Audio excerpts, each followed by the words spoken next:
Hello students, welcome back to this channel Dinesh sir live study. मेरे साथ आप सीख रहे हैं डेफिनेट इंटीग्रल। आज हम स्टार्ट कर रहे हैं एक्सरसाइज 4.2 जो 12th का 2020 में आया हुआ न्यू सिलेबस है मैथ्स का।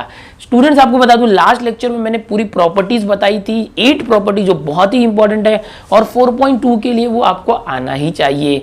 तो आज हम लोग स्टार्ट करेंगे एक्सरसाइज 4.2 का फर्स्ट क्वेश्चन। स्टूडेंट्स, आपको बता दूं ये पहला क्वेश्चन स्टार्ट करने के पहले कि जो इनडेफिनेट इंटीग्रेशन चैप्टर नंबर 3 है उसके सारे कंसेप्ट मिला जुला के हम यूज करने वाले हैं।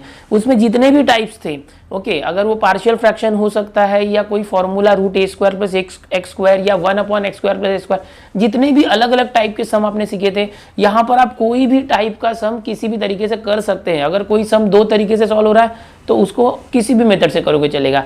तो सारे फॉर्मूले आपको आना चाहिए। पहला क्वेश्चन क्या है, देखो इवेल्युएट करना है। पहले में इवेल्युएट 15 क्वेश्चन दिए, इवेल्युएट में इंटीग्रेशन और डीएक्स सब बना के दिया हुआ है, यानी इसकी वैल्यू फाइंड करनी है। x + 1 अपॉन रूट एक्स, ये एक फंक्शन है with respect to x, integrate करना है। लिमिट दी है देखो 1 to 9, यही एक डिफरेंस है। जो हमारा थर्ड चैप्टर था वो भी बिल्कुल ऐसे होता था बट उसमें लिमिट नहीं होता था, इसलिए उसको इनडेफिनेट इंटीग्रल बोलते थे। यहाँ पर IN आता था, इनडेफिनेट इंटीग्रेशन, क्योंकि वहां लिमिट नहीं होती थी। डेफिनेट में क्या है, यहाँ लिमिट होगी, लोअर लिमिट 1 है, अपर लिमिट 9 है।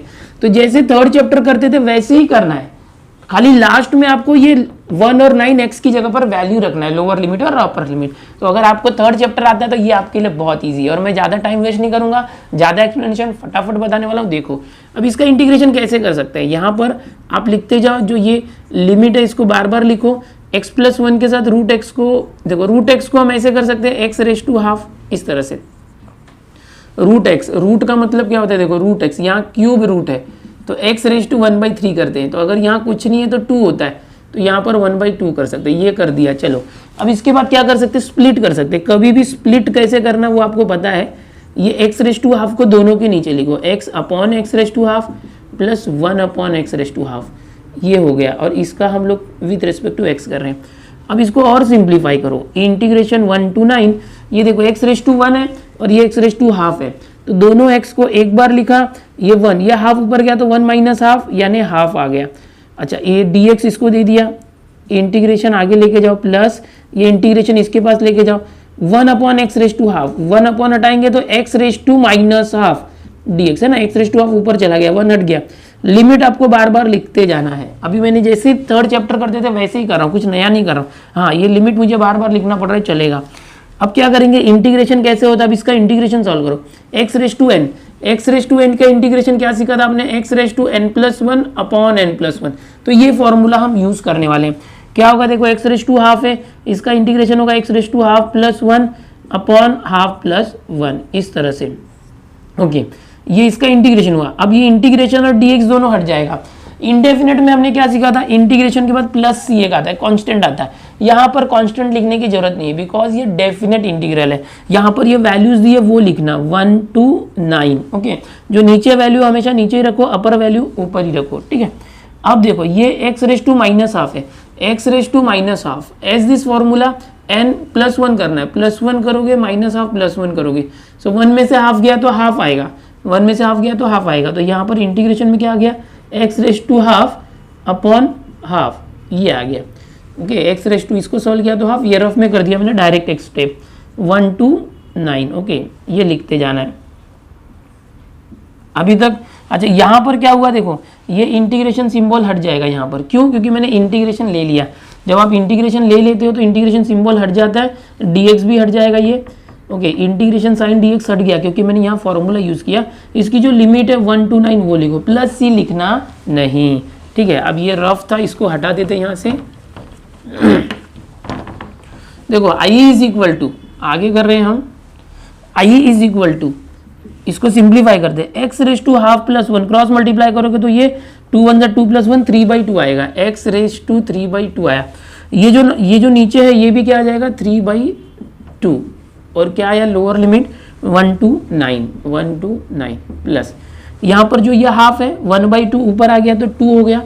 सो 2x⁻² क्या है, देखो यहाँ पर हाफ 1 to 9, ये आ गया। और सिंप्लीफाई करना है तो कैसे कर सकते हैं, ये 3/2 को बाहर ले लो तो ये 3/2 यहाँ आके 2/3 हो जाएगा। ओके, 2/3 ऊपर, वो भी बाहर ले लो, 2/3 जो नंबर्स होते हैं उसको बाहर ले सकते इस तरह से, अंदर क्या बच गया ये 1 2 9, वैसे ही ये 2 को भी बाहर ले लो, सिर्फ x को अंदर रखो। अभी हम लोग लिमिट पुट करेंगे, थर्ड चैप्टर में यहाँ तक ही करते थे, इतना हो गया तो हो जाता था, लेकिन अब डेफिनेट में यही डिफरेंस है, ये जो वैल्यू है 1 to 9 वो रखना है। कैसे रखना आपने सीखा है, क्या सिखाया था मैंने आपको, 2/3, ये जो x है x की जगह एक बार 9 रखो और फिर माइनस करके 1 रखना, तो 9^3/2 माइनस 1^3/2 ये आ गया। अच्छा 2/3 दोनों के लिए था, +2, यहाँ भी देखो x की जगह 9 रखो, 9^1/2 माइनस फिर x की जगह 1 रखो, 1^1/2। देखो अब सिंप्लीफाई करते 2/3, देखो अब ये क्या है, देखो 9, जरा समझो 9^3/2 का मतलब क्या, 9^1/2 ऐसा कर सकते हैं, 3/2 है ना, तो ये 3 और 1/2 मल्टीप्लाई होकर 3/2 हो गया। अब 9^1/2 मतलब क्या होगा, स्क्वायर रूट 9, 9 का स्क्वायर रूट, 9 का स्क्वायर रूट क्या होता है 9 का 3 और उसका क्यूब है 3 क्यूब, तो क्या आ जाएगा 3 क्यूब 27, 3 × 3 × 3, तो ये आ गया 27 माइनस 1 का पावर कुछ भी होगा तो 1 होता है, ये याद रखो कंसेप्ट। अब ये 9^1/2 मतलब स्क्वायर रूट 9, ये स्क्वायर रूट 9 यानी 3 माइनस 1 का पावर कुछ भी होगा तो 1 आएगा। ओके अब ये हो चुका है, इसको डायरेक्ट कैलकुलेट करो, प्लस माइनस करके फाइनल आंसर दे दो। क्या है देखो, i इज इक्वल टू बाहर 2/3 है, into 27 minus 1 26 plus 2 into 3 minus 1 2, i is equal to, अब देखो ये 26 इंटू 2 करोगे तो 52/3 प्लस 2 2 जा 4, क्रॉस मल्टीप्लाई करो 3 4 जा 12, 52 plus 12/3, i is equal to 52 और 12 करेंगे तो 64/3। आपको यहाँ पर एक वैल्यू मिल गई। क्यों ऐसा हुआ, बिकॉज ये डेफिनेट इंटीग्रल है, 1 से लेके 9 तक इंटीग्रेट करना है, तो इसका जो आंसर आएगा एक पर्टिकुलर वैल्यू आएगी। इनडेफिनेट थर्ड चैप्टर में क्या होता था, ऐसे वैल्यू आती थी क्या, नहीं, वहां पर एक ऐसा इस तरह का कोई आंसर आ जाता था ऐसे, ठीक है। तो यहाँ पर वैल्यू दी है, लोअर लिमिट अपर लिमिट, इसलिए एक वैल्यू आएगी। ओके चलो यहाँ से स्क्रीनशॉट ले लो, पहला क्वेश्चन हो गया है, अगला देखते हैं। अब सेकंड क्वेश्चन आप देखोगे तो आप थोड़ा सोच में पड़ जाओगे, इस क्वेश्चन को किस तरह से करूं। तो ऐसे क्वेश्चंस हमने इंडेफिनेट इंटीग्रेशन थर्ड चैप्टर में किया हुआ है, लेकिन इसको हमने अलग अलग तरीके से भी किया था। एक तरीका ऐसा था जिसमें यहाँ पर x² + 5x + 6x को कंप्लीटिंग स्क्वायर मेथड से करते थे, एक complete square method 1/x² + a² type करके, या तो हम ऐसे भी करते थे न्यूमरेटर को a into derivative denominator plus b, वो टाइप से करते थे। तो आप दोनों टाइप से, यहाँ पर कुछ बोला नहीं है किस मेथड से करना है, अब कैसे भी करो इंटीग्रेशन निकालना। अच्छा यहाँ पर ये लिमिट दी हुई है ना, तो दोनों तरीके से आंसर वही आने वाला है, जब वैल्यू रखोगे तो कोई प्रॉब्लम नहीं होगा। तो चलो मैं कंप्लीटिंग स्क्वायर मेथड करता हूँ क्या था वो, तो ये x² + 5x है, याद आ रहा है आपको, थर्ड टर्म के लिए हम half into coefficient of x, x के साथ क्या है 5, तो हाफ इंटू 5 करके स्क्वायर करते थे, तो क्या होता था 5/2 स्क्वायर, 5/2 स्क्वायर क्या हो जाएगा 25/4, 25/4 को यहाँ प्लस और माइनस करना, याद आ रहा है आपको कैसे कर रहा हूँ मैं। ओके तो ये हो जाएगा 1/x² + 5x, यहाँ पर मैं 25/4 को प्लस किया और यहाँ पर +6 ऑलरेडी है और 25/4 को यहाँ माइनस कर दिया। देखो मैंने कैसे किया, 25/4 को प्लस किया और 25 - 4 को माइनस किया। अब इसको और सिंप्लीफाई करोगे तो क्या होगा, 1/ ये x² + 5x प्लस ये 5/2 द होल स्क्वायर है। ओके ये कंप्लीट स्क्वायर है और यहाँ पर क्रॉस मल्टीप्लाई करो, 6 4 = 24 माइनस 25, 24 माइनस 25 माइनस 1/4 आ जाएगा, प्लस हट जाएगा -1/4। तो ये -1/4 किसका स्क्वायर है, 1/2 का स्क्वायर है। तो यहाँ पर इसको हम अगले स्टेप में कर सकते हैं, 1/4 को इस तरह से लिखते हैं 1/2 द होल स्क्वायर। आप एक स्टेप और लिखना, मैं शॉर्टकट कर रहा हूँ, एक स्टेप मैंने डायरेक्ट किया है। Okay so i is equal to क्या हो जाएगा ओके या तो यहाँ पर आपको चाहिए तो इसको लिखो जैसे आया था ना -1/4, अगले स्टेप में कर सकते हैं, कोई बात नहीं, डायरेक्ट नहीं कर रहा हूँ अब, यहाँ ऐसे ही करो 2/3, अरे 2 to 3 ऐसे बोलेंगे, लिमिट है। ये क्या है देखो x + 5/2 द होल स्क्वायर, ये हो गया, और माइनस ये क्या 1/2 द होल स्क्वायर। डायरेक्ट नहीं किया मैंने, इतना स्टेप प्रॉपर है, इतना स्टेप करो। इसको मैंने अगले स्टेप में होल स्क्वायर किया और इसको भी यहाँ किया। अब ये कौन सा फॉर्मूला हो गया देखो, 1/x² - a²। याद आ रहा है क्या फॉर्मूला था, यहाँ पर लिखते integration of 1/x² minus a²। ये सारे फॉर्मूले अब आपको याद है। क्यों याद है? इतने सारे क्वेश्चन प्रैक्टिस करने के बाद अगर फॉर्मूला याद नहीं हुआ तो बोलो 1/2a इंटू लॉग, ये x² माइनस a² है ना, तो यहाँ क्या करते हैं x minus a upon x plus a करते हैं, याद आ रहा है? तो ये होता है प्लस c, ये फॉर्मूला, ये इंडेफिनिट का फॉर्मूला होता है। सिंस ये लिखना चाहिए, जब भी जो फॉर्मूला यूज करोगे उसको लिखने का। अब यहाँ पर ये जो फॉर्मूला था इसको अप्लाई करते हैं और देखते हैं आंसर क्या आता है। ठीक है, देखो क्या आएगा, i is equal to integral 2 to 3। अरे ये अभी तो हम लोग इंटीग्रेशन का फॉर्मूला अप्लाई कर रहे हैं, तो इंटीग्रेशन लिखने की जरूरत नहीं। जब भी फॉर्मूला अप्लाई करते हैं इंटीग्रेशन और dx हटा दो, इसका direct formula 1/2a। So 1/2a, a क्या है देखो, a मतलब यहाँ होता है a², ये नंबर, तो ये 1/2 है। तो 1/2a मतलब 1/2 और a की जगह 1/2 log x minus a, x क्या है ये x plus 5/2। So x plus 5/2 x minus a क्या है वापस से 1/2 और अपॉन में क्या है, इनको ही प्लस करना है x प्लस a, यानी ये जो है प्लस में रहेगा और प्लस सी आता है। यहाँ प्लस सी नहीं लिखेंगे, यहाँ पर इसका जो लिमिट है 2 to 3 वो लिखना, पूरा एक बॉक्स कर दो यहाँ पर और 2 to 3 इस तरह से लिख दो। तो प्लस सी लिखना नहीं, ये 2 से 2 कैंसिल हो गया। i is equal to 1 into log, ये सिर्फ लॉग आया। यहाँ सिंप्लीफाई करो, सिंप्लीफाई करोगे तो क्या आएगा देखो, x प्लस दोनों का बेस 2 है, 5 माइनस 1 4, 4/2 तो 2 आ जाएगा। ओके, x प्लस 5 प्लस 1 6/2 तो 3 आ गया। सिंप्लीफाई किया। हाँ, अब क्या करना है, एक बार x की जगह 3 रखना और एक बार 2 रखना, तो देखो क्या आता है, i इज इक्वल टू, यहाँ बॉक्स करना पड़ेगा, ये बॉक्स करके लिखना। लिखने का तरीका सही होना चाहिए। देखो मैं आपको बहुत अच्छे से प्रेजेंटेशन भी करके देता हूँ, टेंशन मत लो। लॉग x की जगह 3 रखो तो क्या आ जाएगा, log 3 plus 2 upon 3 plus 3 then minus log. अब क्या करो, x की जगह पर 2 रखो तो 2 प्लस 2 अपॉन 2 प्लस 3, ये हो गया। मैंने x की जगह एक बार 3 रखा, ये पूरा लिया, फिर माइनस किया, then i is equal to, ये क्या हो जाएगा, log 3 प्लस 2 5 अपॉन 3 प्लस 3 6। यहाँ पर ब्रैकेट भी दे सकते हैं, मॉड भी दे सकते हैं। लॉग के बाद हमेशा जो नंबर पॉजिटिव होना चाहिए, इसलिए मैं हर बार मॉड देता हूँ, याद रखो। ये क्या हो जाएगा देखो, ये 2 प्लस 2 4 और 2 प्लस 3 5। अब दोनों का लॉग कॉमन ले लो, लॉग कॉमन लोगे तो क्या आएगा, ये दोनों का लॉग कॉमन, तो ये 5/6, ये माइनस है मतलब डिवीजन हो गया, अपॉन या तो डिवीजन लिख सकते हो 4/5। ये क्या हो जाएगा, लॉग देखो ये 5/6 है, 5/6 डिवीजन को इनटू करो तो ये रेसिप्रोकल हो जाएगा 5/4। सो फाइनली आंसर क्या है देखो, लॉग देखो 5 × 5 25, 6 × 4 24, प्लस सी लिखोगे नहीं बिकॉज ये डेफिनेट इंटीग्रल है। तो यहाँ पर ये सॉल्यूशन हो गया, इसको कॉपी कर लो। ठीक है, देखो नेक्स्ट क्वेश्चन देखते हैं अभी। अब अगला क्वेश्चन थर्ड वाला देखो क्या दिया है, cot² x dx, इसका इंटीग्रेशन फाइंड करना है। यहाँ पर लिमिट दी है 0 to π/4। ये जो क्वेश्चन है इसमें थोड़ा जो लिमिट दिया ये प्रॉपर नहीं दिया हुआ, इसमें गड़बड़ी है। हम लोग जो भी टेक्स्ट बुक में क्वेश्चन दिया है उसको सॉल्व करने की कोशिश करते हैं। ठीक है, मैं तरीका बताऊंगा कि ऐसा क्वेश्चन आया तो कैसे सॉल्व करना है। आंसर नहीं मैच हुआ तो देखो कुछ तो मिस्टेक होगा, यहाँ पर कोई प्रॉब्लम नहीं है, फिर भी हम सॉल्व करते हैं। देखो cot² x, यहाँ पर ये 0 to π/4, ये लिमिट सही दिया या नहीं ये बाद में पता चलेगा। cot² x क्या होता है देखो, 1 प्लस cot² x का जो आइडेंटिटी होता है क्या होता है, याद है ना, थर्ड आइडेंटिटी ये होता है।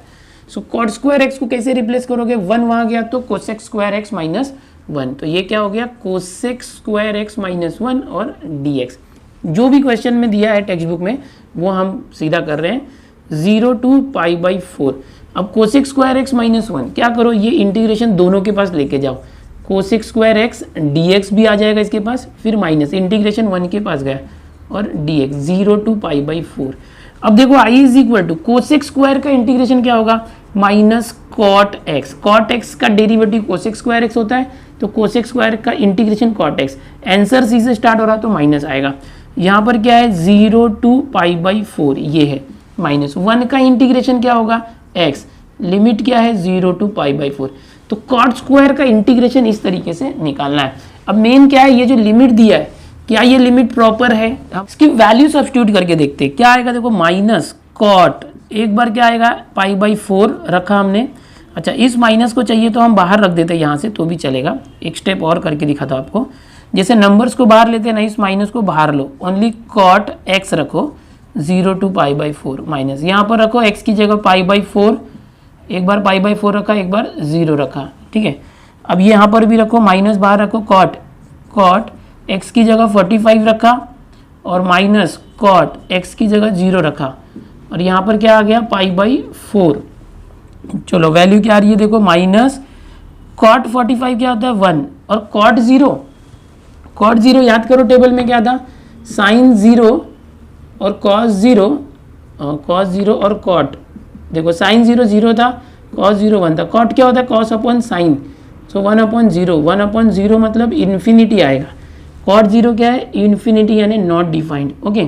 इस तरह से -π/4, तो वैल्यू क्या आई, माइनस माइनस अगर करते हैं तो माइनस अंदर क्या -1 माइनस माइनस प्लस इन्फिनिटी और -π/4, ये आंसर आया, ठीक है। अब यहाँ पर कॉट 0 की वैल्यू इन्फिनिटी है, आंसर में देखोगे तो इन्फिनिटी आंसर में है नहीं, तो कहीं ना कहीं या तो आंसर गलत दिया है या क्वेश्चन में मिस्टेक है। तो इस क्वेश्चन को हम मॉडिफाई कर सकते हैं, कैसे कर सकते हैं, अभी जैसे करेक्शन आएगा तो मैं आपको बताऊंगा बाद में कि इस क्वेश्चन के जो सोल्यूशन गलत दिया है या तो क्वेश्चन की लिमिट गलत दी है। यहाँ पर मैं आपको बताता हूँ, यहाँ पर मॉडिफाई करते हैं π/4 to π/2। अगर क्वेश्चन ऐसे होता तो सब कुछ यहाँ पर हम चेंज करते, जहाँ जहाँ लिमिट है क्वेश्चन मॉडिफाई करके बता रहा हूँ, या तो ये आंसर सही दिया होता तो ठीक रहता, लेकिन नहीं दिया है ना, सो क्वेश्चन में गड़बड़ी है, लिमिट गलत दिया है, π/4 to π/2। लास्ट ईयर भी ये चैप्टर था, इस तरह से क्वेश्चन था वहाँ पर, π/4 to π/2, ओके, π/4 to π/2, लिमिट सबका चेंज करते हैं, π/4 to π/2, ओके, यहाँ पर π/4 to π/2, यहाँ क्या हो जाएगा देखो, π/2 रखा, π/2 माइनस π/4 आ गया। अब यहाँ से आंसर चेंज हो जाएगा, देखो इंटीग्रेशन तो वही है, खाली लिमिट क्या होगी उसके अकॉर्डिंग आंसर चेंज होगा। मैं सब तरीके आपको बता रहा हूँ, आपको ये नहीं लगना चाहिए ऐसा क्यों हो रहा है। कॉट x की वैल्यू एक बार π/2 रखा, माइनस एक बार क्या रखा π/4 रखा, इस तरह। आगे क्या होगा देखो, -90 माइनस 45 क्या हो जाएगा 45, 90 में से 45 माइनस, अब आप बोले 90 कहाँ लिखा है, ये π/2 रेडियन में ना, ये 90 होता है और π/4 45 डिग्री होता है, इतना तो याद रहना चाहिए आपको। 90 माइनस 45। अब ये आ गया, अब इसको सॉल्व करके देखते हैं। i इज इक्वल टू, देखो माइनस कॉट 90, मैंने क्या बताया था कॉट 90 तो बताया नहीं, 0 बताया था। 90 की बात करेंगे तो साइन 90 1 होता है, कॉस 90 0 होता है, ओके। तो कॉट 90 क्या होगा, कॉस अपॉन साइन 0/1 0, सो कॉट 90 क्या होता है 0, माइनस कॉट 45 1, ये आ गया, माइनस π/4। इसको सिंप्लीफाई करोगे, माइनस 0 तो हट जाएगा, -1 है, माइनस माइनस +1 माइनस π/4, तो ये आंसर आया इसके इंटीग्रेशन का। लेकिन टेक्स्ट बुक में ये लिमिट नहीं दिया है, ओके, लास्ट ईयर ऐसा लिमिट था, उसके अकॉर्डिंग मैंने बताया। ये अगर यहाँ 0 और π/2 तो जो मैंने पहले किया था वही लागू होगा, उसमें इन्फिनिटी आएगा, नॉट डिफाइंड, ओके। तो ये हो गया ये थर्ड क्वेश्चन का सोल्यूशन। इसके अंदर प्रिंटिंग मिस्टेक है, क्वेश्चन में भी आंसर में भी। आगे चल के देखो जो गवर्नमेंट की करेक्शंस आएंगे बोर्ड की वेबसाइट पर, तो मैं आपको जरूर अपडेट करूंगा। फिलहाल तरीका सीखो, एग्जाम में कॉट स्क्वायर आया तो उसको इस तरह से मॉडिफाई करना है, उसका इंटीग्रेशन लेना है, और जो भी लिमिट आपको क्वेश्चन में दिया होगा वो रखना, ओके। यहाँ पर आंसर मैच करना ही जरूरी नहीं है, ओके। चलो ये थर्ड हो गया, लिख लो इसको। नेक्स्ट देखते हैं, बहुत ही मजेदार क्वेश्चन है। फर्स्ट के अंदर जितने भी 15 क्वेश्चन है, बहुत मजा आने वाला है। अगर आपको इंडेफिनेट इंटीग्रेशन बहुत अच्छे से आता है तो सब सिंपल क्वेश्चन है। यहाँ पर देखोगे इंटीग्रेशन दिया है फोर्थ क्वेश्चन में 1/1 माइनस साइन एक्स। तो ये लिमिट तो बात की बात है, लोअर लिमिट अपर लिमिट वो तो लास्ट में करना है, लेकिन वो लिखना हर स्टेप में होता है। सबसे इंपॉर्टेंट ये है कि 1/1 माइनस साइन एक्स को आप कैसे इंटीग्रेट करते हो। So i is equal to integration, इसको लिखने का तरीका रखो, शॉर्ट में लिखो इस तरह से ताकि अच्छा दिखे। इसको आप कॉन्जुगेट से मल्टीप्लाई करो ना, 1 माइनस साइन एक्स को अगर 1 प्लस साइन एक्स से ऊपर नीचे मल्टीप्लाई कर दो तो थोड़ा सा ये सिंप्लीफाई हो सकता है। कैसे हो सकता है, आओ चलो करके देखते हैं। इंटीग्रेशन की जो लिमिट है -π/4 से π/4 लिखते जाओ। ये 1 × 1 प्लस साइन एक्स तो वही आ जाएगा, 1 minus sine x 1 plus sine x, ये क्या होगा a minus b a plus b, तो a स्क्वायर यानी 1 square minus sine square x, ये फॉर्मूला बन गया। किसका फॉर्मूला है याद करो, ये किसका फॉर्मूला है, ओके। तो आप देखोगे ऊपर जो 1 प्लस साइन एक्स है वो तो वैसे ही रखो, 1 माइनस साइन स्क्वायर क्या होता है कॉस स्क्वायर एक्स होता है, याद आ रहा है first identity.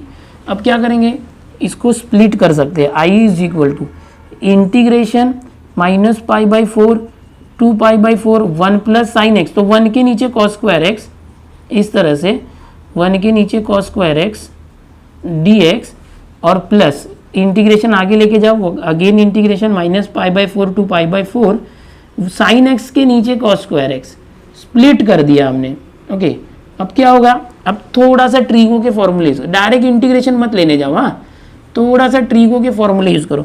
1 upon cos square क्या होता है, sec square x, okay, plus again integration minus pi by 4 to plus pi by 4, ये लिखना है अच्छे से, sine x upon cos square x, इसको ऐसे कर सकते हैं, देखो sine x upon cos square x को cos x into cos x 1 upon, देखो कॉस स्क्वायर एक्स को अलग अलग कर दिया, 2 बार कॉस और ऊपर सिर्फ साइन एक्स था, यहाँ पर dx भी लिखना, जब तक इंटीग्रेशन लिखोगे तब तक dx लिखना ही है। अब देखो सेक स्क्वायर, tan x का डेरिवेटिव सेक स्क्वायर होता है, तो सेक स्क्वायर का इंटीग्रेशन क्या होगा, tan x, सेक स्क्वायर का इंटीग्रेशन क्या आ जाएगा, tan x, ये आ गया, इसके अंदर लिमिट भी रखो, minus pi by 4 to pi by 4, minus pi by 4 to pi by 4, ये इस तरह से, प्लस यहाँ क्या है देखो, अभी यहाँ पर अभी बताना है, इंटीग्रेशन अभी नहीं जाएगा, sign x upon cos x tan x और 1 अपॉन कॉस एक्स, इसको हम ऐसे करते कि ये जो साइन एक्स था ना, इसको इसके ऊपर लिखो, साइन एक्स और यहाँ 1, तो 1 इंटू साइन एक्स, एक मिनट ना, 1 into sine x upon cos square x, ये था। ऐसे क्यों किया, देखो 1 अपॉन कॉस एक्स क्या होता है, सेक एक्स, और sign x upon cos x tan x, पहले किया था तो क्या गड़बड़ था, कुछ गड़बड़ नहीं था, टैन एक्स पहले आ रहा था, सेक बाद में आता, तो हमको ये पता है ना सेक एक्स टैन एक्स किसका होता है, सेक एक्स का derivative sec x tan x होता है, तो सेक एक्स टैन एक्स का इंटीग्रेशन सेक एक्स आ जाएगा अगले स्टेप में, यहाँ minus pi by 4 to pi by 4, so ये क्या हो गया, देखो यहाँ पर एक स्टेप में इसको रुकना चाहिए था, लेकिन चलो कर दो, कोई प्रॉब्लम नहीं, ये इनडेफिनेट नहीं है ना, डेफिनेट है, कांस्टेंट का सवाल ही नहीं है। एक्स की जगह पाई बाई 4 रखता हूँ मैं, देन माइनस, फिर एक्स की जगह माइनस पाई बाई 4 रखता हूँ, ये पहले वाले में हमने वैल्यूज़ भी रख दी, यहाँ पर इसका इंटीग्रेशन क्या आएगा, सेक एक्स आ जाएगा, और इसका लिमिट क्या है, minus pi by 4 to plus pi by 4, okay. I is equal to tan 45 1 होता है, माइनस, देखो ये tan का प्रॉपर्टी याद है, tan ऑफ माइनस थीटा, तो tan का ये जो माइनस है वो बाहर आ जाता है, माइनस tan थीटा, सिर्फ कॉस और सेक होगा तो ये माइनस का प्लस हो जाता है, अदरवाइज वो बाहर आ जाता है।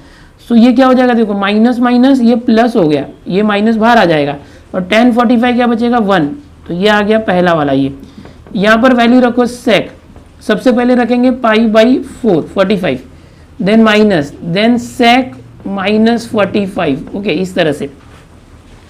ये प्रॉपर्टी थी, इसको हटा देता हूँ मैं यहाँ से।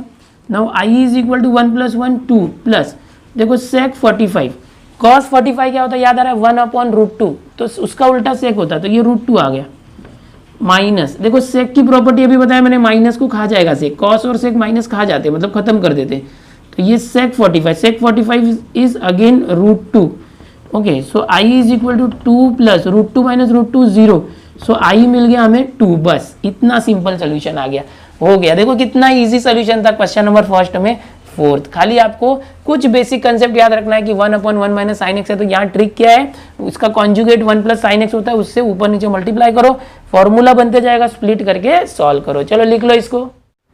अब अगला क्वेश्चन देखते हैं। अगला क्वेश्चन देख के ही आप समझ जाओगे ये क्या करना है। यहाँ पर 1 अपॉन रूट माइनस रूट है, कॉन्जुगेट से मल्टीप्लाई करो रूट हटाने के लिए। कैसे करते थे याद है ना, इनडेफिनिट में यहाँ 3 to 5 दिया हुआ है, 1 upon root 2x plus 3 minus root 2x minus 3 दिया हुआ है, ठीक है। इंटू करो रूट 2x प्लस 3, और ये माइनस है वहाँ प्लस कर दो, रूट 2x माइनस 3, ये जो था ना वही, खाली ये माइनस की जगह प्लस करके न्यूमरेटर और डिनोमिनेटर दोनों में मल्टीप्लाई करो, तो होगा क्या, तो नीचे जो डिनोमिनेटर में रूट है वो हट जाएगा। कैसे हटेगा चलो बताता हूँ। आई इज इक्वल टू 3 to 5, ये 1 का मल्टीप्लाई होगा तो यही आ जाएगा, रूट 2x प्लस 3, ओके, और plus root 2x minus 3 upon, ये देखो ये a माइनस बी और a प्लस बी है, तो कैसे करोगे, दोनों का मल्टीप्लाई होगा तो a square minus b square हो जाएगा ना, a minus b a plus b, याद आ रहा ना फॉर्मूला। तो फर्स्ट टर्म स्क्वायर, पहले टर्म का स्क्वायर करोगे रूट हट जाएगा, ओनली 2x प्लस 3 आ गया, then minus second term square, तो 2x माइनस 3 आएगा, रूट हट जाएगा, तो ये सिंप्लीफाई हो रहा है। देखो अभी आगे नेक्स्ट स्टेप में और सिंप्लीफाई करते, 3 to 5, ये 2x और -2x कैंसिल हो जाएगा, 3 माइनस माइनस प्लस, 3 + 3 6, तो अपॉन 6 जो है बाहर आ गया, 1/6। फिर से देखो मैं बताता हूँ आपको, अच्छे से लिखते, इसको बड़ा लिखते हैं अभी। I is equal to integration 2x से 2x कट गया, माइनस है तो 3 और माइनस माइनस प्लस 3 6, सो 1/6 को बाहर ले लेते, यहाँ पर 3 to 5 ये इंटीग्रेशन का लिमिट है। ये क्या हो जाएगा देखो, यहाँ पर बच गया सिर्फ √2x + 3 और प्लस √2x - 3, ये बच गया। ठीक है, देखो अपॉन हट गया, डिनोमिनेटर में रूट था वो हट गया कॉन्जुगेट से मल्टीप्लाई करने के बाद। अब क्या करोगे, स्प्लिट करो, इंटीग्रेशन 1/6 तो बाहर ही रखो, इंटीग्रेशन आगे जाने दो, तो क्या हो जाएगा, √2x + 3 को हम ऐसे लिख सकते हैं, 2x + 3 रूट है तो रेज़ टू हाफ और dx इसके पास लेके आओ, प्लस यहाँ भी इंटीग्रेशन इसके पास लाते हैं, क्या आ जाएगा, √2x - 3 और dx, इंटीग्रेशन की लिमिट क्या है, 3 to 5, 3 to 5, 3 to 5, इस तरह से। अब हो गया, अब इंटीग्रेशन ले लो, 1/6 तो दोनों के लिए था, बाहर ही रखो, बाद में लेके जाएंगे अंदर। 2x + 3 रेज़ टू हाफ, इसका इंटीग्रेशन क्या आएगा, देखो x raise to n formula, तो ये हो जाएगा 2x + 3 raise to half plus 1, देखो रेज़ टू हाफ, उसमें +1 करो, हाफ प्लस 1 3/2 होता है, तो ये 3/2 है। अरे यहाँ भी वैसे करना था, ये रूट को रेज़ टू हाफ कर दो, ओके, तो ये 3/2 हो जाएगा और अपॉन में भी 3/2, बट x के बदले तो 2x + 3 है, तो 2x + 3 का अगेन डेरिवेटिव निकाल के डिवाइड करना पड़ेगा, इंटीग्रेशन है। 2x + 3 का डेरिवेटिव क्या आएगा, 2x + 3, 2x का 2 आएगा, 3 का 0, मतलब 2 से डिवाइड करना पड़ेगा, यानी 1/2 से मैंने यहाँ मल्टीप्लाई किया, फिर प्लस, ओके। अभी ये 3/5 लिमिट भी रखना है। हाँ, अब यहाँ पर क्या है देखो, आप ऐसे कर सकते हो, यहाँ पर 3 to 5, ओके, और यहाँ पर एक दूसरा ब्रैकेट कर दो 1/6, या तो 1/6 को लेके जाओ दोनों के पास, 1/6 आ गया, चलो इसके पास, अभी 1/6 इधर भी लेके आओ इसके पास, फिर एक ब्रैकेट दो, 2x - 3 रेज़ टू हाफ, तो आ जाएगा 2x - 3 raise to half plus 1, 3/2 upon 3/2, और 2x - 3 का वापस डेरिवेटिव लोगे तो क्या आएगा, 2x का 2, 3 का 0, सो 1/2 किया, 2 से डिवाइड कर दिया, और इसका लिमिट क्या है, 3 to 5, 3 to 5 इसका लिमिट है। चलो अब आगे करते हैं, तो बहुत ही मजेदार बन गया अब सम I इज इक्वल टू, अब देखो सिंपल हो जाएगा, 1/6 दोनों को दे दिया, 1/6, देखो ये जो 2 है और ये अपॉन में था, ये अपॉन के अपॉन में था, तो 2 कैंसिल, सो 1/3 बच गया, ओके, और ये 2x + 3, अच्छा ये 3 जो है बाहर आके 6 3 18 हो गया, क्या हो गया, 1/18, और यहाँ क्या रह गया, 2x + 3 raise to 3/2, 2x + 3 raise to 3/2, और इसका अब हमें करना पड़ेगा 3 to 5 डेफिनेट इंटीग्रल, प्लस वापस यहाँ भी देखो, ये 2 से 2 कैंसिल हो गया, 1/6 × 3 1/18, और यहाँ पर 2x - 3 रेज़ टू कितना था, 3/2, और 3 to 5 आ गया, ओके। चलो अब क्या होगा देखो, I इज इक्वल टू 1/18, ये x की जगह पर एक बार 5 रखो, तो 2 5 10, 10 + 3 13, 13 रेज़ टू 3/2 माइनस 3 रखो, 3 रखोगे तो क्या आएगा, 3 2 6, 6 + 3 9, 9 रेज़ टू 3/2, ये हमने ऐसे सॉल्व किया, प्लस ये भी देखो 1/18 है, चलो x की जगह 5 रखो, ये 2x है, हाँ, तो 2 5 10, 10 - 3 7, 7 रेज़ टू 3/2 माइनस, अब 3 रखो, 3 2 6, 6 - 3 3, 3 रेज़ टू 3/2, चलो वैल्यूज रख दिया। अब सिंप्लीफाई करते हैं, देखोगे दोनों में 1/18 कॉमन ले लो, पहले भी अगर कॉमन ही रखते थे यहाँ 1/6 तो अच्छा ही होता, लेकिन चलो ले लिया था, कोई प्रॉब्लम नहीं। अब ये 13 रेज़ टू 3/2 कैसे सॉल्व करोगे, 13 रेज़ टू 3/2, देखो 13 का क्यूब मतलब क्या, 13 3 बार है, ओके, और फिर 1/2 मतलब उसका स्क्वायर रूट है, तो क्या आ जाएगा, जो जोड़ी में है, पेयर में 13 2 बार है तो एक बार आ गया, और ये 13 रूट में आ गया, तो ये इसका आंसर है। वैसे ही 9 रेज़ टू 3/2 क्या आ जाएगा, 9 × 9 × 9, 9 क्यूब, और ये रूट, तो 9 जोड़ी में तो 9 बाहर आ गया, और √9 बाहर आया, √9 क्या होता है, 3 होता है ना, 9 का 9 3 27, ये इजीली हो गया। अच्छा 1/18 कॉमन ही ले लिया ना, अभी सब एक साथ कर दो, प्लस ये 1/18 कॉमन है, 7 का वापस क्या आ जाएगा, इसके जैसा 7 3 बार, तो 7 √7 है, और ये भी ऐसे आ जाएगा सेम 3 √3, ओके, जैसे हमने ये सॉल्व किया वैसे आ गया। कुछ होता है क्या, ऐड वगैरह होगा क्या, नहीं होगा। देखो ये √13, √7, √3 सब अलग अलग टर्म है, तो कुछ ऐड नहीं होगा। और ये फाइनल आंसर अब हमारा आ चुका है। ये रफ वर्क था, ये फाइनल आंसर है। ठीक है, चलो इसको लिख लो बुक में। 5 क्वेश्चन हो गए। अगला जो 6th क्वेश्चन है, ध्यान से देखो क्या दिया है 6th में, I = integration x² - 2 upon x²+1 कैसे किया जाए। दोनों की डिग्री देखो सेम है, x का डिग्री 2, यहाँ भी 2 है, तो कोई प्रॉब्लम नहीं है। यहाँ जो डिनोमिनेटर में x²+1 है वो यहाँ एडजस्ट कर सकते हो क्या, यस कर सकते हैं। लिमिट है वो 0 to 1 है, ऐसे ही रखो। क्या दिया है देखो x²+1। एम्बुलेंस की आवाज़ आ रही है, बहुत बार एम्बुलेंस की आवाज़ आती है तो मैं रुक जाता हूँ, लेकिन अभी मैं कंटिन्यू करूँगा क्योंकि बहुत ज़्यादा पेशेंट हो गए कोरोना के, बार बार एम्बुलेंस जा रही है। कितने बार रुकूंगा, 1 घंटे का वीडियो बनाने में 2 घंटे लग जाते हैं। कंटिन्यू करेंगे। एम्बुलेंस की आवाज़ आई तो समझ जाना एक और पेशेंट हॉस्पिटल गया। x²+1 x² -2 को दूर रखो, यहाँ +1 है तो +1 एडजस्ट करो, +1 किया तो -1 भी करो। ओके, एडजस्टमेंट बोलते हैं ना, डिनोमिनेटर के जैसा लाने के लिए ऐसे किया। तो ये क्या हो जाएगा 0 to 1 x²+1 -2 -1 -3 अपॉन x²+1। अब क्या करो, स्प्लिट कर दो। चलो फटाफट कर लेते इसको। x²+1 इसके नीचे डिनोमिनेटर x²+1 और dx दे दो। देन -3 के नीचे x²+1। ओके, और ये इंटीग्रेशन भी यहाँ ले जाओ, dx भी। लिमिट लिखना मत बोलो 0 to 1, ये हर स्टेप में लिखना है, हर स्टेप में करना है। ये कैंसिल हो गया तो 1 आ गया। I = इंटीग्रेशन 0 to 1 और यहाँ पर 1 आ गया, 1 dx माइनस यहाँ पर 3 को बाहर ले लो इंटीग्रेशन के, 1 अपॉन x²+1 यानी 1 + x²। तो ये डायरेक्ट फॉर्मूला होता है tan इनवर्स x। आगे पीछे किया, ऐसे भी रखोगे तो चलेगा। क्या आ जाएगा नेक्स्ट स्टेप में, देखो I = 1 का इंटीग्रेशन x और उसका लिमिट क्या था 0 to 1। देन -3 × 1 अपॉन 1 + x² क्या होता है, tan इनवर्स x होता है, tan इनवर्स x। और इसका लिमिट क्या आएगा 0 to 1। ओके, c लिखने की जरूरत नहीं, याद रखो। x की जगह 1 रखो, देन 0 रखो, ये आ गया -3। यहाँ tan इनवर्स x की जगह पर 1 रखना है, फिर 0 रखना है, tan इनवर्स 0। क्या आएगा वैल्यू देखते हैं। I = 1 - 0 1 -3 tan inverse 1। tan inverse 1 कैसे निकालोगे, देखो tan की वैल्यू, tan थीटा की वैल्यू 1 कब आती है, जब tan 45 होता है, याद है।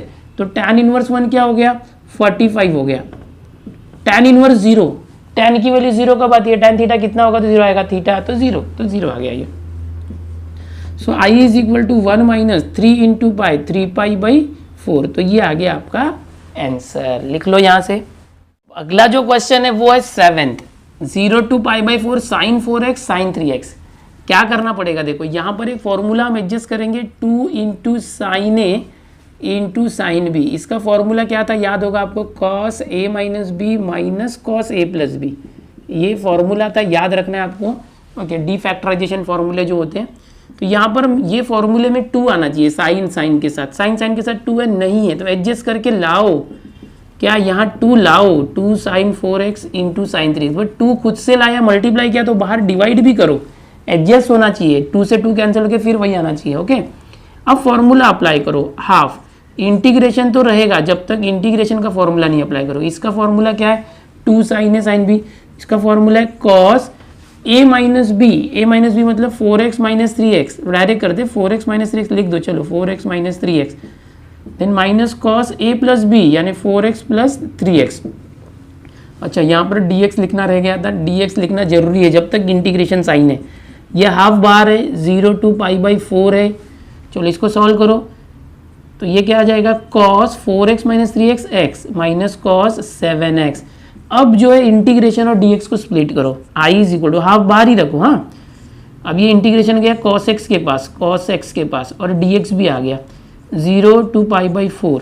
देन माइनस इंटीग्रेशन आ गया cos 7x के पास और dx भी आ गया 0 to π/4। और ये जो 1/2 दोनों के लिए था। अगले स्टेप में क्या होगा, I = हाफ। देखो cos x का इंटीग्रेशन क्या होगा, sin x। आंसर c से स्टार्ट हो रहा है, sin x का नहीं तो माइनस नहीं आएगा। तो अब यहाँ पर देखो, ये जो sin x है, यहाँ पर हम एक बड़ा ब्रैकेट देते हैं इस तरह से। Okay, sin x, cos x का sin x, लिमिट क्या है 0 to π/4 माइनस cos 7x का क्या होगा, सेम ऐसे ही sin 7x होगा, बट x के बदले तो 7x है, तो 7x का डेरिवेटिव 7 से डिवाइड करना पड़ेगा, ये आया। और इसका लिमिट क्या है 0 to π/4 इस तरह से, और दोनों का हाफ कॉमन है पहले से। अच्छा, यहाँ पर ये जो फॉर्मूला अप्लाई हुआ ये यहाँ पर लिखना है, यहाँ सिंस करके ये दिखाना चाहिए। जब भी जो फॉर्मूला अप्लाई करते हो लिख के दिखाओ। इसको आगे करते हैं, half is equal to I is equal to half sine x की जगह 45 रखो फिर 0 रखो। ओके, क्या आ जाएगा देखो, साइन 45, अरे 45 मतलब π/4, हाँ, साइन π/4 माइनस साइन 0, ये हो गया पहला। ओके, ये इसकी जगह रखा, फिर माइनस 1/7 बाहर ले लो, -1/7, फिर क्या रखेंगे साइन 7x, तो x की जगह π/4 रखो, आ जाएगा साइन 7 × π/4, और क्या है 0 रखना है, साइन 7 × 0 माइनस साइन 7 × 0, तो इस तरह से आया। ओके, सिंप्लीफाई करो, i इज इक्वल टू क्या आ जाएगा देखो, हाफ इस तरह से, साइन 45 क्या होता है 1/√2, ओके, और साइन 0 0, तो ये पहला वाला टर्म आया माइनस। अब ये 1/7 बाहर है दोनों के लिए, साइन ये क्या हो जाएगा साइन 7 π/4, ये ऐसे ही रह जाएगा, और साइन 7 × 0 तो माइनस साइन 0 आ गया 7 × 0। ओके, इस तरह से, और सिंप्लीफाई करो, i इज इक्वल टू 1/√2, देखो ये हाफ है, यहाँ पर 1/√2 माइनस 1/√2 आया, ये ऐसे ही रहेगा माइनस। देखो यहाँ पर 1/7 तो है, बट ये 7 π/4 की वैल्यू कैसे सॉल्व करेंगे, साइन 7 π, तो ध्यान से देखो, साइन 7 π/4 को सॉल्व करने के लिए 7 × π/4, 7 π/4 क्या होता है 45 होता है, π/4 7 × 45 क्या जाएगा, 7 5 35, 3 आया, 7 4 28 एंड 3 315, तो 360 से कितना कम है 315, 45 कम है, तो इसको हम ऐसे लिखते हैं, साइन ऐसे नंबर्स में करते हैं डिग्री में, 360 - 45, 360 में से 45 माइनस किया तो 315 आएगा। अब देखो ये 2π है, 360 मतलब 2π है, पाई या 2π होगा उसको हटाएंगे तो साइन का साइन रहेगा, और ये 45 आ जाएगा। ठीक है, अब ये 360 माइनस देखो, हाँ 360 यानी 2π माइनस कौन से क्वाड्रेंट में, फोर्थ क्वाड्रेंट में। फोर्थ क्वाड्रेंट में क्या होता है, all student take coffee, cos positive होता है, बट ये साइन है तो नेगेटिव आ गया, माइनस साइन 45। सो साइन 45 क्या होता है 1/√2, बट माइनस में, तो ये आ गया साइन 45 क्या है -1/√2 आया इसका वैल्यू, और साइन 0 क्या होता है 0। तो ये थोड़ा सा सिंप्लीफिकेशन है, ट्रीगो का बेसिक कंसेप्ट आपको आता होगा तो कोई प्रॉब्लम नहीं, मैंने तो हर बार बेसिक सिखाया आपको, और मेरे स्टूडेंट अगर आप हैं, आप लगातार मुझे देख रहे हैं हर बार, तो आपका ये स्ट्रॉन्ग होगा, क्योंकि मैं हर बार मैंने बताया है वो। ये 1/2 आ गया, देखो 1/2 का मल्टीप्लाई इसमें भी करो तो 1/2 × तो 2√2 आ गया, माइनस 1/2 का मल्टीप्लाई 7 में करो तो 2 7 14, और माइनस माइनस प्लस, ये 0 हट गया। ओके, ये -0 था, माइनस माइनस प्लस 1 × 1, 2 7 14 × √2। इसको और सिंप्लीफाई करके देखते हैं, इन दोनों का एलसीएम देखो क्या है 2√2 और 14√2, देखो ये √2 तो है, 2 और 14 का एलसीएम 14 आएगा, तो दोनों का एलसीएम 14√2, यानी देखो 2√2 के टेबल में भी ये आएगा। ओके, अब 2√2 को यहाँ से हटा दो, 14 मतलब 2 × 7, तो 2 को हटा दिया, √2 को हटा दिया, बचा क्या 7, तो 7 का मल्टीप्लाई उसके न्यूमरेटर 1 में किया। अब इसका डिनोमिनेटर 14√2 है, 14√2 को यहाँ से छोड़ दो, कुछ बचा नहीं, 1, कुछ नहीं बचा तो 1 का मल्टीप्लाई उसके न्यूमरेटर में किया तो 1। क्योंकि या तो फिर आप क्रॉस मल्टीप्लाई करके करो, आपको ये नहीं समझता तो ये एलसीएम मेथड होता है, बहुत ईजी होता है ये, आपको मैं अलग से सिखा दूंगा। 7 + 1 क्या होता है 8, 8/14√2, 2 से कैंसिल करो, 2 4 = 8 और 2 7 = ओके। सो फाइनली आई की वैल्यू क्या आई 4/7√2, 4/7√2, ये वैल्यू आई इस क्वेश्चन नंबर 7 की। लिख लो इसको नोटबुक में। अगला जो क्वेश्चन है वो है 0 to π/4 √1 + sin 2x। कैसे करोगे, देखो ये मजेदार क्वेश्चन है, π/4 रूट, देखो 1 + sin 2x, यहाँ पर 1 को हम लिख सकते हैं sin² x + cos² x, identity, और sin 2x का फॉर्मूला होता है 2 sin x cos x। Okay, अब एकदम ध्यान से देखोगे तो ये a² + b² + 2ab, a² + 2ab + b², ऐसा समझ सकते हो, एक formula a + b the whole square का, a + b the whole square का फॉर्मूला, यहाँ a क्या है sin x + b क्या है cos x, sin x + cos x the whole square का ये फॉर्मूला है, यहाँ dx है। अब देखो ये स्क्वायर रूट भी स्क्वायर है, दोनों कैंसिल आउट हो जाएंगे, सो 0 to π/4 लिमिट है, स्क्वायर और स्क्वायर रूट कैंसिल हो गए तो sin x और cos x रह गए। इंटीग्रेशन दोनों के पास लेके जाओ, पहला जो है sin x है, sin x के पास इंटीग्रेशन गया dx, फिर इंटीग्रेशन गया cos x के पास, दोनों की लिमिट क्या है देखो 0 to π/4, 0 to π/4, i is equal to sine x का integration cos x, answer C से स्टार्ट हो रहा है माइनस आ जाएगा, ओके इस तरह से, और 0 to π/4 ये लिमिट है, cos x का integration sin x, answer C से नहीं स्टार्ट हो रहा है इसलिए माइनस नहीं आएगा, प्लस सी वगैरह मत दे दो। आगे देखो i is equal to minus cos x, तो माइनस देखो माइनस को आप बाहर ले लो, ओके माइनस को बाहर ले लो। नेक्स्ट cos की जगह cos x की जगह पर π/4 रखो, तो cos π/4 माइनस cos x की जगह 0 रखना पड़ेगा, है ना, एक बार π/4 एक बार 0, फिर प्लस साइन, ओके साइन क्या करना है, x की जगह π/4 फिर 0, साइन π/4 माइनस साइन 0, ये आ गया। वैल्यू निकालो, यहाँ माइनस पहले ही बाहर ले लिया था हमने, कोई प्रॉब्लम नहीं। cos 45 होता है 1/√2, cos 0 होता है 1, प्लस साइन 45 होता है 1/√2 माइनस साइन 0 होता है 0, okay. So i is equal to, ये अंदर गया तो क्या होगा -1/√2, ओके माइनस माइनस प्लस 1, और यहाँ पर आया +1/√2, माइनस 0 हट गया, 1/√2 माइनस 1/√2 कैंसिल आउट हो गया, i इज इक्वल टू 1 आ गया। काफी सिंपल सोल्यूशन, ठीक है, चलो कॉपी कर लो इसको। सो हेलो स्टूडेंट्स, मैंने कोशिश की कि जो ये फर्स्ट क्वेश्चन है इसमें 15 क्वेश्चन है, मैक्सिमम क्वेश्चन सॉल्व करूं। मेरा टारगेट ये था कि 15 क्वेश्चन पूरे दे दूं, लेकिन काफ़ी लंबे लंबे सॉल्यूशन है, तो अभी हमने 8 क्वेश्चन तक कर लिया इस वीडियो में। नेक्स्ट वीडियो में बाकी का करेंगे। धीरे धीरे slow and study we will win the race, यानी पूरा चैप्टर कंप्लीट करने वाले हैं, ओके। मैं हर एक चीज़ अच्छे से समझाना चाहता हूँ, जिसमें टाइम लग रहा है कोई प्रॉब्लम नहीं, फटाफट घाई करके करने से अच्छा अपने पास बहुत टाइम है, हम आराम से हर एक चीज़ को सीखेंगे। यहाँ पर मैंने आपको आज 8 बड़े बड़े क्वेश्चन जो है सॉल्व करके दिए, भी डेफिनेट वाले 4.2। अब ये आ गया होगा तो आगे का भी खुद से कर पाओगे, नहीं भी कर पाओगे तो प्रॉब्लम नहीं, नेक्स्ट लेक्चर में जरूर आपको बता दूंगा।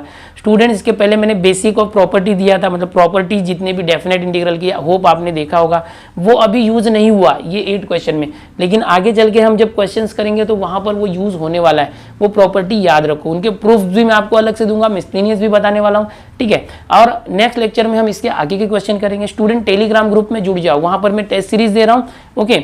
और टेस्ट सीरीज के साथ साथ जो हैंड रिटन नोट्स होते हैं ना, पूरे सॉल्यूशन, आपको गाइड लेने की जरूरत नहीं है। बच्चे आप पूछ रहे हो टारगेट अच्छा है, नवनीत अच्छा है, यूनिक अच्छा, कुछ अच्छा नहीं है, हम अच्छे हैं ना, ठीक है, हम आपको सब दे रहे हैं, और क्या चाहिए, उसका पैसा भी नहीं है।